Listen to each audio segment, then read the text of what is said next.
Hello anime fans, কেমন আছো তোমরা? নারুটো এবং জুজুৎসু কাইসেন অ্যানিমের মধ্যে দুইজন সবচেয়ে বেশি পপুলার ও শক্তিশালী চরিত্র গোজো আর ইতাচি।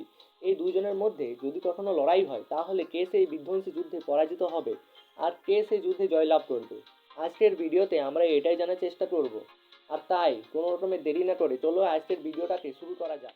তবে সবার প্রথমে গোজো, যে হচ্ছে জুজুৎসু কাইসেন অ্যানিমের সবচেয়ে শক্তিশালী চরিত্র, তার কাছে আছে সিক্স সাইজ, যার সাহায্যে সে লিমিটলেস নামক টেকনিক ইউজ করে, যার জন্য কোনো অবজেক্ট তাকে স্পর্শ করতে পারে না। এছাড়াও তার কাছে আছে রেড ও ব্লু নামক অ্যাটাক্স, আর এই দুটো টেকনিককে একসাথে মিশিয়ে সে ইউজ করে তার সবচেয়ে মারাত্মক অ্যাটাক হলো পার্পল। রোজো এই অ্যাটাকের সাহায্যে যে কোনো জিনিসকে মলিকুলার লেভেল পর্যন্ত ইরেজ করতে পারে। এবারে আসা যাক ইতাচির ব্যাপারে। তবে ইতাচি হচ্ছে নারুটো অ্যানিমের one of the strongest character, যার কাছে আছে সারিঙ্গান, মানগেকিউ সারিঙ্গান, যার সাহায্যে সে সুটোয়মি ও আমাতেরাজু ইউজ করে। এছাড়াও তার কাছে আছে সুসানো। আর ইতাচি সুসানোতে আছে ইয়াটা মিরার ও তৎসুকা ব্লেড। ইয়াটা মিরার যে কোনো রকমের অ্যাটাককে রিফ্লেক্ট করতে পারে, আর তৎসুকা ব্লেড যদি এই ব্লেডকে কেউ টাচ করে তাহলে সে ইনফাইনাইট ডেঞ্জুসুর মধ্যে ফেসে যাবে। তবে এগুলো তো হলো এদের পাওয়ার্স আর অ্যাবিলিটি, এবার চলো এদেরকে কম্পেয়ার করে দেখা যাক। তবে গোজো যদি ইতাচির বিরুদ্ধে কোনো রকমের অ্যাটাক করে তাহলে ইতাচি ইজিলি নিজের সুসানোকে ইউজ করে সেই অ্যাটাকগুলো থেকে বেঁচে যাবে। আর যদি গোজো তার হলো পার্পল ইউজ করে তাহলে ইতাচি ইয়াটা মিরারের সাহায্যে তার সেই অ্যাটাককেও রিফ্লেক্ট করে দিতে পারে।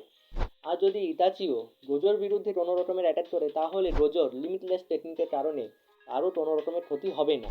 কিন্তু গোজো একটি কারণে ইতাচির কাছ থেকে হেরে যাবে, আর সেটা হচ্ছে ইতাচির গেঞ্জুৎসু। কারণ কোনো রকমের ফিজিক্যাল অ্যাটাকের দ্বারা গোজোর কিছু হবে না, কিন্তু গেঞ্জুৎসু কোনো রকমের ফিজিক্যাল অ্যাটাক নয়। আর যদি গোজো একবার ইতাচির গেঞ্জুৎসুতে ফেসে যায় তাহলে সে কোনোভাবে ইতাচির থেকে জিততে পারবে না। আর ঠিক এইভাবে গোজোর কাছেও একটি এরকম অ্যাটাক আছে যার মধ্যে যদি ইতাচি একবার ফেসে যায় তাহলে ইতাচিও আর কোনোভাবেই গোজোর বিরুদ্ধে জিততে পারবে না।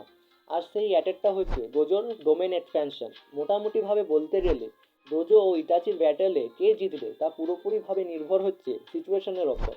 যদি ইতাচি তার সুটোয়মি আগে ইউজ করে তাহলে ইতাচি জিতবে, আর যদি গোজো তার ডোমেন এক্সপ্যানশন আগে ইউজ করে তাহলে গোজো জিতবে। তবে অ্যানিমে ফ্যান্স, এটাই ছিল আমার আজকের ভিডিও। যদি তোমাদেরকে আমার এই ভিডিওটি ভালো লেগেছে তাহলে অবশ্যই আমার এই চ্যানেলটাকে সাবস্ক্রাইব করে নাও এরকম আরও অ্যানিমে রিলেটেড কন্টেন্ট দেখার জন্য। আবার দেখা হবে অন্য কোনো ভিডিওতে।